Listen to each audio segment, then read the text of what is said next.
Reflecting on my last video about the Southport riots, I think I didn't go far enough on 2 points. I think I did go far enough outlining the substance and detail of the two-tier justice system, or certainly the two-tier legal process, which I think is being used against us and was used against those rioters, those protesters. I would call them protesters, I think that's the right word, but I appreciate that rioters is the word that gets used and I can understand why. But I think that there are two areas in which, 2 points on which I didn't go far enough. And firstly, I think it is the fact that I think a lot of us will come to see the appropriateness, even the rightness of those protests and those riots. And I want to explain why that is. That might sound surprising coming from someone like me, in that I think, football rioters just need their heads cracked. I would instruct the police to be very aggressive with them. And in general, I think we're far too soft, far too lenient about imprisoning people. I would aim to treble or quadruple the prison population, lowering the threshold at which you go to prison and increasing quite substantially the length of time that people are in prison for. So, including for crimes like for public disorder crimes. So I think it's a really good investment to do that. That's how you stamp out crime. So it might seem surprising that I think people will come to see those riots, those protests, the Southport riots as appropriate, but I think that's the case. I'll explain why. Secondly, the second thing is to outline, more importantly, the beneficial effects that I think those riots have had, particularly in the way that they have crystallized and begun a process of formalizing the social divisions that exist. I think that division, that physical separation between different populations is in our interests. I think it's in the interest of humanity, because I think it is 80% of the process of repatriation. Again, I want to explain that as I go on. But firstly, as regards the idea of the legitimacy of those protests, what I'm referring to there, what I base that view on, or what I base that sense on, that I think people are going to develop, is the sense of democratic legitimacy, which has traditionally been based on the idea of the social contract and the consent of the governed. So the people who are being governed consent to the people who are governing them. So you have consent. And there's the old chestnut by JFK, which is that those who make peaceful change impossible make violent change inevitable. And I would expect the fat lesbian Stalin impersonator, i.e. Starmer, I would expect him to have quoted that and felt so happy and pleased with himself at times when he's done so, because he's a bit dim. And I would see, he would take a really simplistic, repressive, power-hungry interpretation of that cliche to say that it means, well, as long as there's democracy, you can never have public order. As long as you have people like me running the system and there's a vote every so often, then I have complete power, I can do what I like, and you're just not allowed. Public disorder is something I can stamp on from a great height, because I like stamping on things, which he does. But I actually take a different view. I think there is always a lack of democratic legitimacy with the state. What I base that on is along with a lot of other people, I don't consent to be ruled by any of these parties. I spoiled my vote for the last election. I make it a principle to spoil. I'm sick of these elections because I have to go out and spoil my vote again. And there are loads of people who just don't vote, or who vote for the other guy. And so in that sense, most people don't consent to be governed by the government that ends up. But there's the idea where you can at least have a go. But I think that is particularly highlighted with this government. You have a government with a huge, thumping great majority in Parliament, but that is, and the sense that it has a mandate to do whatever it wants as aggressively as it likes. It seems to me that's what they seem to be saying, and that's based on only 33%, exactly 1/3, 1 in 3 votes cast, and on 20%, so 1 in 5 of the total electorate. And so I think that there's always a sense of democratic illegitimacy with the democratic state. Where I think that consent is there, a sort of implied consent, the consent of the governed. Where I think that comes in is basically in the fact that most people are not interested in politics. They just see it, most people see it as a necessary service, something that someone has to do, and they just want to let someone else get on with it, leave me alone to get on with my life. Maybe leave it, their sense is, well, I'll just leave it to the activist minority or majority to cast the votes. Maybe they think, well, it doesn't make any difference. Or maybe they think, I just don't have time to concern myself with this. But most people are just not that interested in politics. But one thing we are interested in is money. We like money, particularly if we can get free money. So as long as the system keeps paying out, we will keep going along with it. I don't think that this old classic idea of democratic legitimacy is there. I think democratic legitimacy under welfare democracy is that as long as the state keeps paying out money or free stuff, then I will tolerate these power addicts exercising power, a certain amount of power over me. Now, I think if that's my definition of democratic legitimacy, I think that has broken down. I think what I want to explain is how democratic legitimacy has broken down, whichever way you look at it. And I think that has broken down on my interpretation of democratic legitimacy, because mass immigration has very substantially degraded people's financial circumstances, particularly the conditions, the bulk of the population, poor people who earn less than the average wage. What they're seeing is welfare degradation, denial of medical services, lower wages, which is the purpose of mass immigration, to dilute and stagnate and degrade your wages, or the wages of people who have to work for a living, have to sell their labour.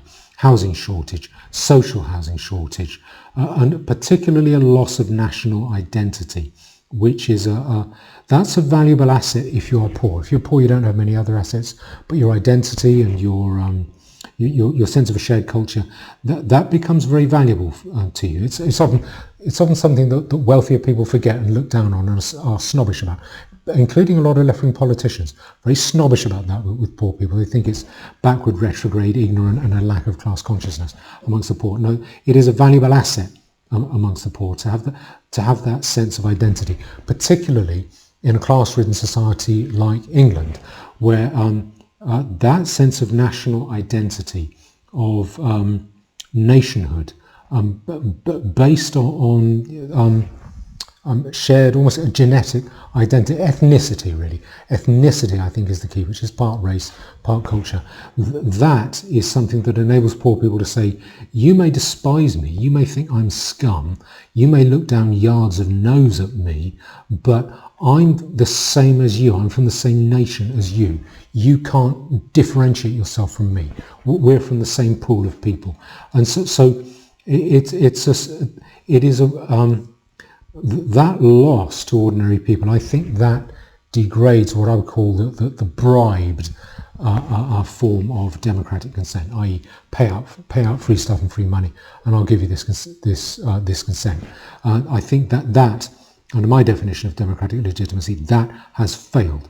But even on the form of democratic legitimacy that someone like Starmer would use, I think it has broken down even on its own terms on this issue of immigration, because every party has, for 20 years, the last 20 years, every party has promised less immigration, substantially lower levels of immigration, and every one of them has delivered more, time after time. And the more that has gone on, the faster, the bigger those lies have got, the bigger the difference between what they've promised and what they've delivered has got. So what they've promised is that, and the immigration curve, is going vertical on most graphs. So there is no one to vote for who's going to stop that replacement. The main apart from possibly from Reform, a new party, I don't think they're going to get off the ground in order to form a government. So the main three parties, they all go along with this, lying to the electorate, saying they're going to reduce immigration and then massively increasing it. I want to go through some of those promises here. In 2005, we were promised by the Labour government a points-based system. That's the magical Australian points-based system, which is supposed to be so fabulous. It's the fig leaf for mass immigration perpetrators. And they also promised to end chain migration. Well, how did that work out? A huge increase in immigration. Okay, 2010, the Tories, Cameron promised to reduce immigration. To reduce immigration to tens of thousands a year, not hundreds of thousands. Well, now it's in the millions. Last year, the most recent figures have come out saying that for the last 12 months, it was 1.1 million. That's a slight reduction on the previous 12 months, which was 1.2 million. But I think it was just over 1.1 million. So it's not really much of that's noise on the curve. That is an insane number. Okay, and then in 2015, the same promise. Annual net migration in the tens of thousands, not hundreds of thousands. And then we had the Brexit vote, which I think everyone acknowledges was substantially about the wish to gain control of immigration. There was a naive faith in the system. I think a trusted and unwarranted faith in the system. I think the British public, particularly the poorer end of the British public, can be commended not for their rebelliousness and their riotousness, but for their trusting, touching faith in the system. They thought if we vote for Brexit, we'll get control over immigration and immigration will be reduced. It didn't make any difference. Well, the reverse happened. And we can see what Starmer thought about that in a minute.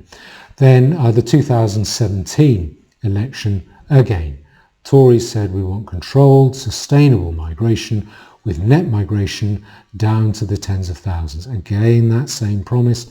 What happened? It went up and up and up.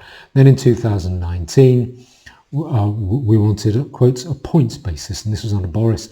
He was a bit more slippery, a bit more of a cunning customer.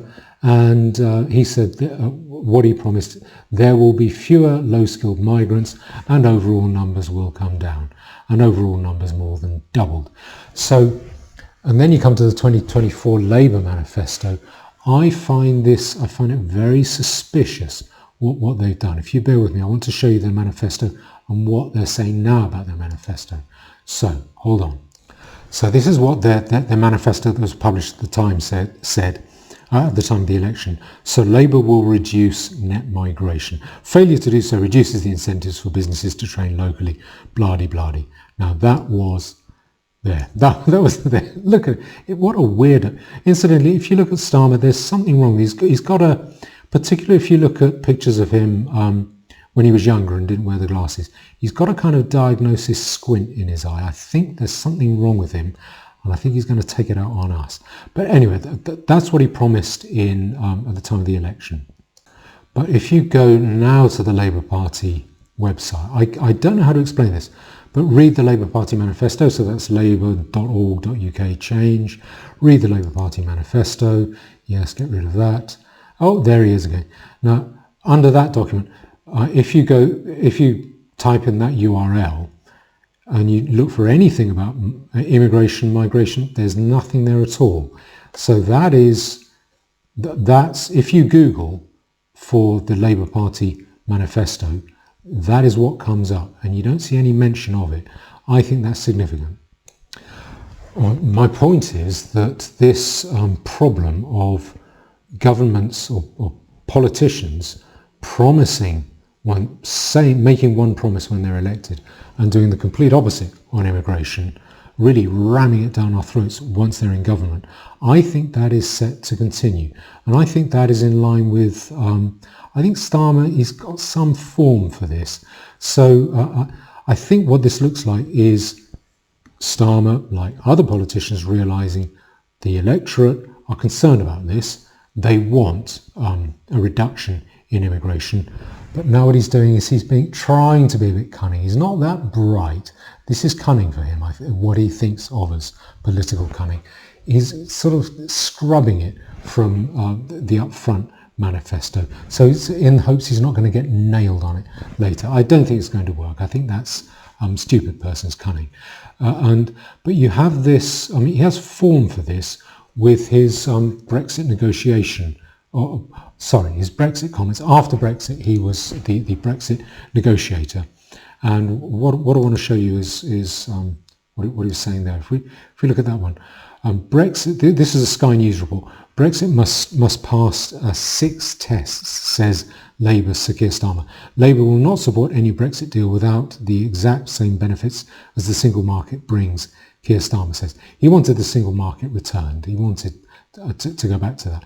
And that, if you go down, interestingly, that the key one there is one of his 6 tests was, does it ensure the fair management of migration in quotes in the interests of the economy and communities? That's the economy and communities. That suggests he wants more immigration. So to suppress wages so that businesses like it. That's what migration for the economy means. And for communities, I think that means chain migration, bringing your relatives over. So I think he's got form for trying to go back on the democratic will here. Then if you look at this one, Politics Home, that's from, these are all old news reports from the years after the Brexit vote. And that's 2020. Keir Starmer said, let me just do this, hold on. If that's clearer. Keir Starmer said he would undo Boris Johnson's push to end freedom of movement if he became Prime Minister. And if I go down a bit, what he said is yes. This quote I think is significant.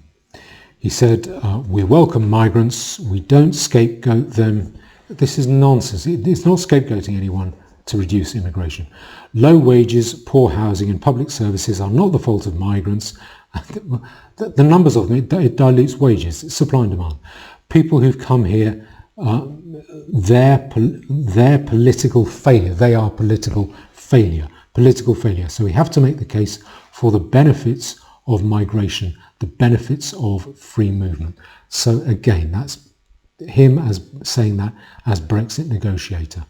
And finally this one, and this was from 2019, Sir Keir says second EU referendum should include Remain, but not no deal. So there would be an option for Remain, but you wouldn't be allowed to vote for a no deal Brexit, probably because he knew everyone would have voted for that. So what I'm saying is, I think the reasons for the breakdown, I would say the complete breakdown of democratic legitimacy on mass immigration, those reasons are going to continue. Starmer is going to continue them. And it would seem to me that on the basis of very simplistic democratic legitimacy theory, it would seem to me that it is appropriate to use force or to use public disorder in situations like that, to say we have no say, peaceful change is not possible, we have voted for it time and time again, we've been promised it, we've always voted for the party that has promised it, and we have been not so much denied it, the politicians have gone massively against it. And so I think that is a total failure of that democratic legitimacy. And then it would seem to me that public disorder is then permissible on the basis of that, the theory of democratic legitimacy and the consent of the governed. I don't see how you can argue otherwise. And when a system loses that legitimacy, it doesn't get it back. That democratic legitimacy is not coming back. And I think that's the case for 2 reasons. Firstly, because I think people will, in the light of just the basic understanding of democracy and whether the consent of the governed exists, I think people in general will come to see that those Southport rioters, the protesters, were surprisingly gentle and mild in the circumstances.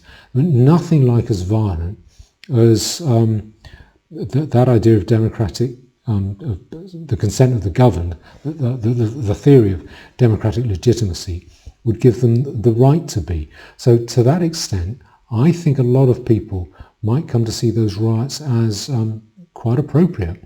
And that, if people do, I think that further undermines that sense of democratic legitimacy. Now, the reason I think that those people might come to see those riots as being quite gentle and mild is that no one was killed. I'm not aware, and it hasn't been reported. I'm sure the media would love to report on it. I'm not aware that anyone was seriously injured during those riots, and that's significant if you compare it with the Notting Hill Carnival, where there were 2 fatal stabbings, a lot of other fights and injuries, and loads of arrests. And that Notting Hill Carnival, that is routinely praised to the skies by politicians. It is lauded and applauded. It is what it means to be English. Is that carnival, and yet you have 2 fatal stabbings there, which you didn't get anything like that during the Southport riots.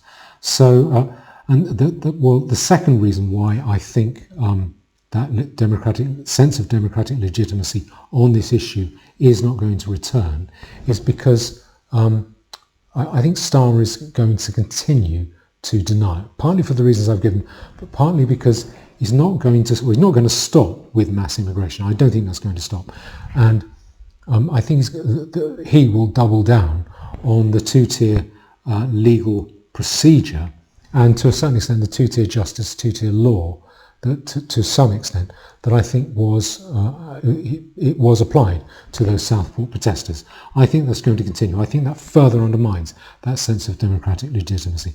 I don't think he has the wit to circumvent problems. I don't think he has the wit to think around problems. I don't think he's going to say to himself, actually, I need to think of what was making these people riots.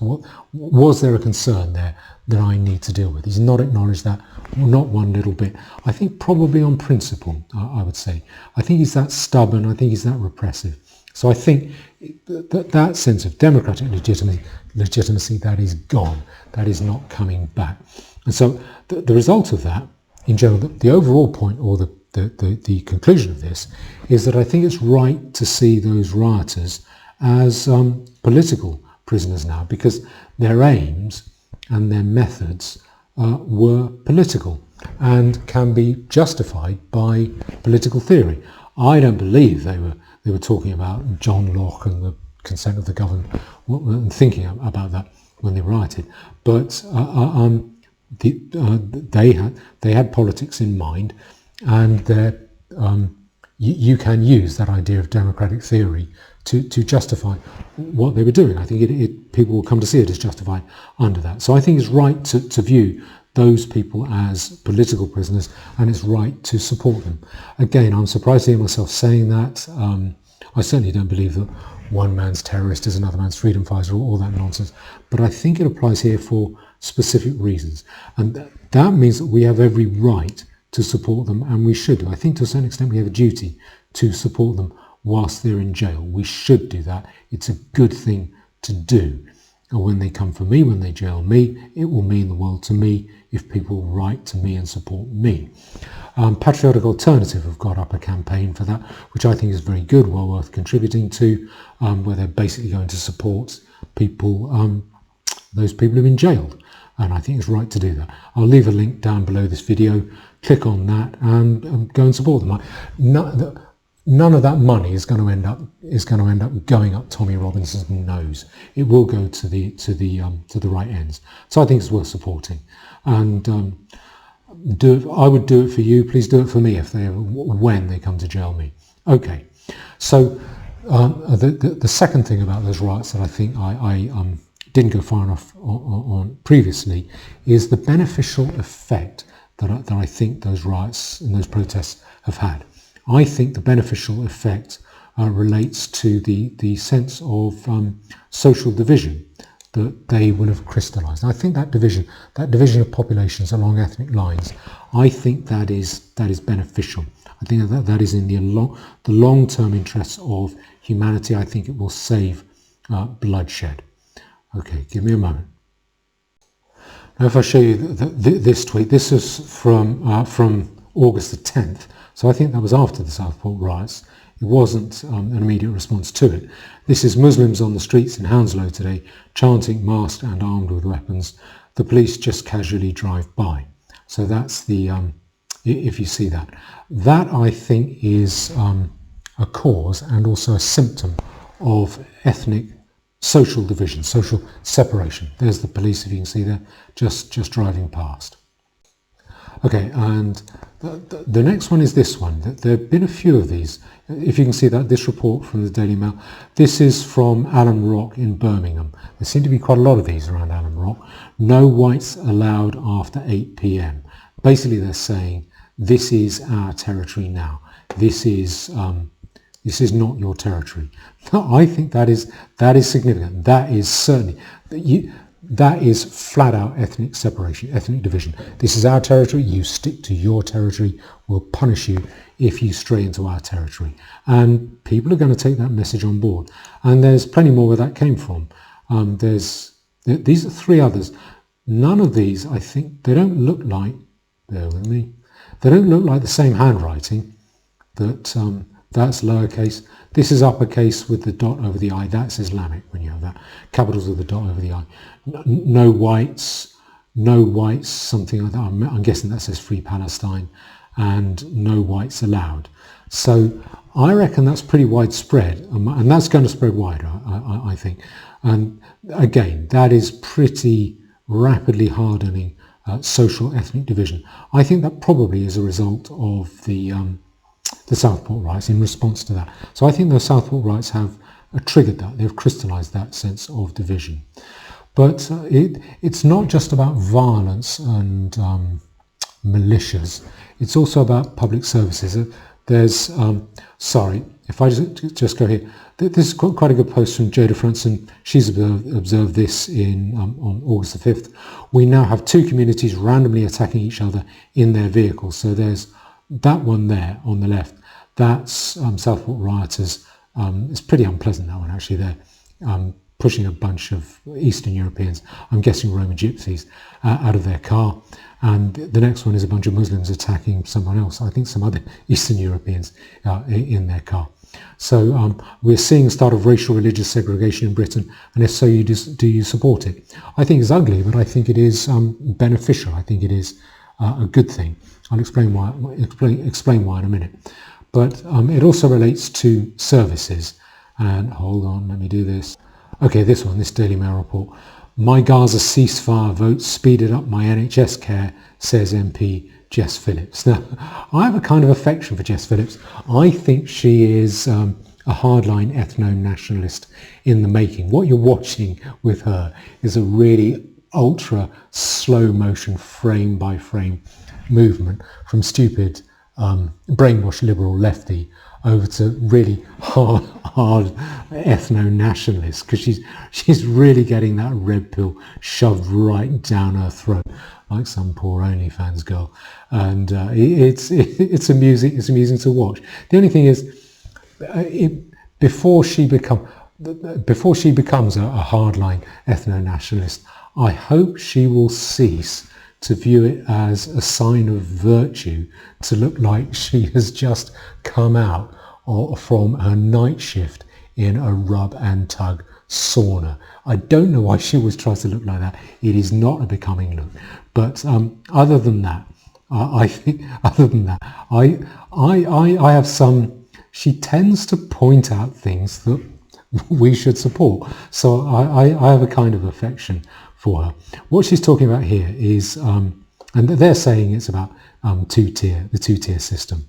So what she's doing, she's describing a distressing episode when she was having trouble breathing. My lips had gone blue and I couldn't breathe. I wonder what might have caused that. I don't like to speculate. Anyway, she recalled. Phillips, 42, explained that she'd sought urgent treatment at A&E in a Birmingham hospital. She was greeted by scenes of appalling overcrowding. I have genuinely seen better facilities, health facilities in war zones in developing countries around the world. Which I think she's probably right. Yeah, I think it probably was a bit like Lebanon.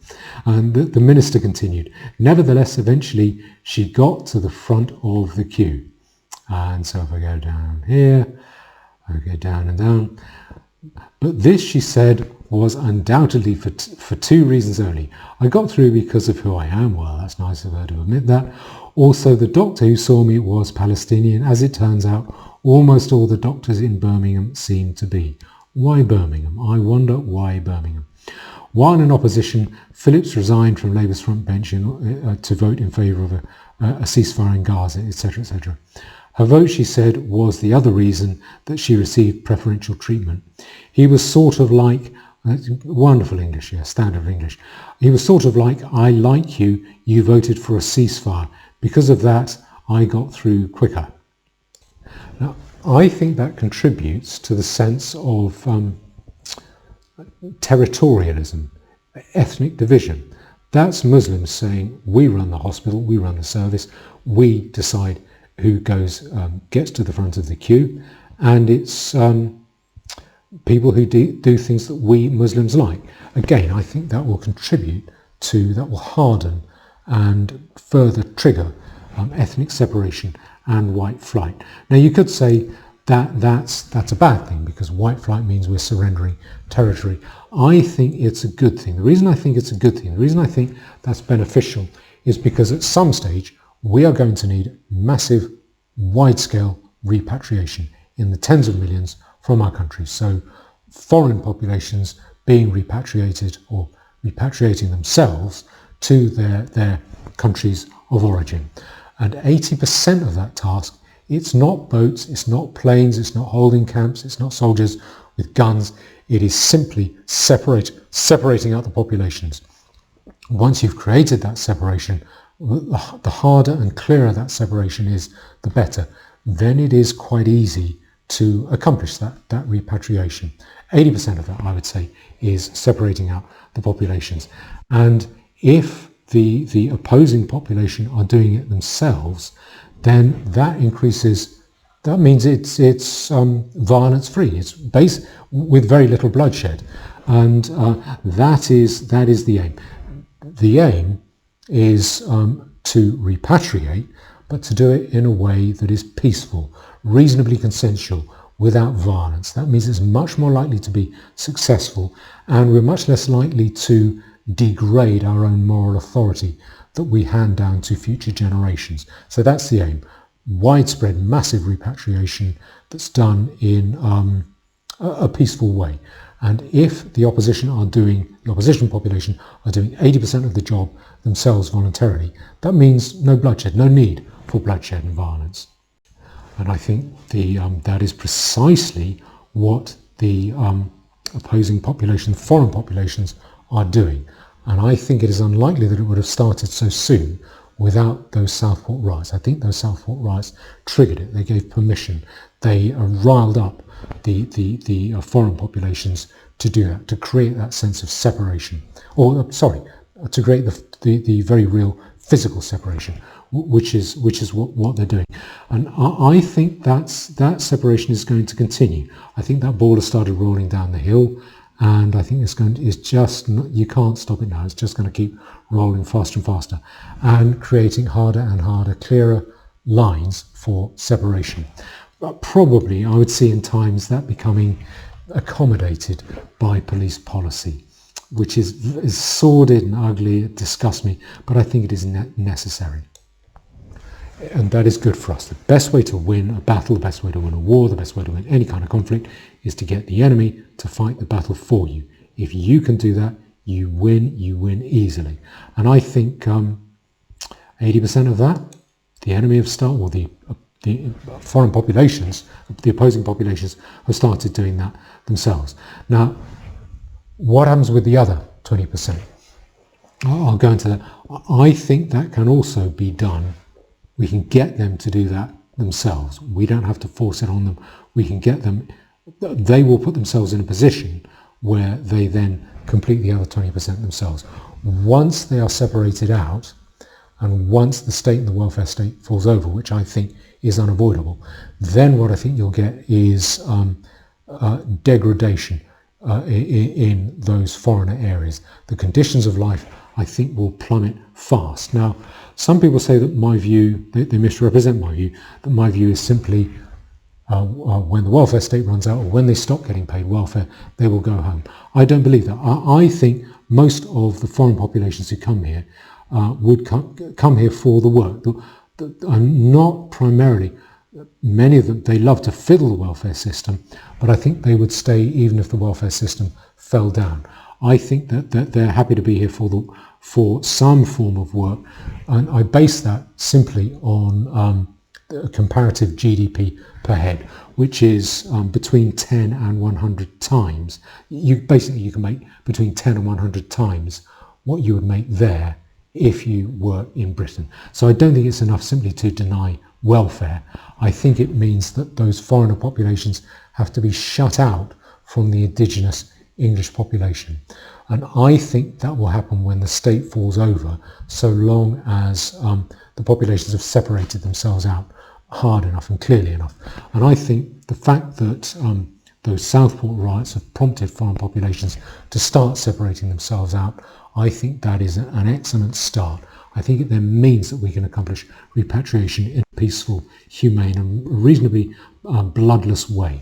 The conditions in those areas, once they're cut off from the productive ethnic English population, I think they'll find themselves just amongst themselves, not only having no welfare, but having no economy, no productive economy, no services, no utilities, no phone, no fire service, no health service, no gas, no electricity, no water, no drainage. And then the self-inflicted degradation, which might well include disease, I think that can be relied upon to complete the job for them, effectively to give them no choice but to leave, but to return to their ancestral homelands, which I don't think is such a bad thing. And what that will require from us is simply that we stand back coldly, perhaps hard-heartedly, and simply don't offer them help to remain, offer them help to leave, the chance to leave. None of this is ethnic cleansing or genocide. It is not that at all. It is simply allowing an opposing population to reap what it has sown, to suffer the consequences, the effects of its own actions, and to stew in their own juice. And I think if I am right that we are now seeing the start of the physical separation of ethnic populations, and if I am right that that is 80% of the task of widespread repatriation, and if that has been triggered, as I think it has, by those Southport riots, then I think that is a beneficial effect that those Southport rioters have. And I think what that means is all the more reason for us to give those people, and I do think they are political prisoners, to give them support whilst they are in jail.